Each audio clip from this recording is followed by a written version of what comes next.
তুমি যে পরিবেশেই থাকো না কেন, তোমার অবস্থান যাই হোক না কেন, পড়াশোনা তোমাকে করতেই হবে। পৃথিবীতে পড়াশোনা বিকল্প কোনো কিছুই নাই। তুমি যদি ভবিষ্যতে উন্নতি করতে চাও, তাহলে অবশ্যই তোমাকে পড়তে হবে।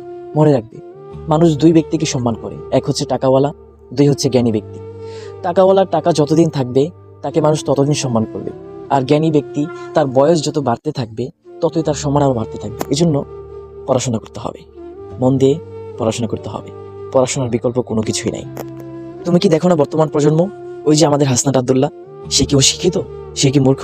না, সে তার পড়াশোনা দিয়ে তার যোগ্যতাকে এতটুকু তুলে ধরেছে। তারপরে সে আন্দোলনে যুক্ত হয়েছে, তারপর সে নেতা হয়েছে। অর্থাৎ কোনো কিছু করতে হলে অবশ্যই পড়াশোনা করতে হবে। একটু ম্যাচিওর হতে হলেও তোমাকে পড়াশোনা করতে হবে।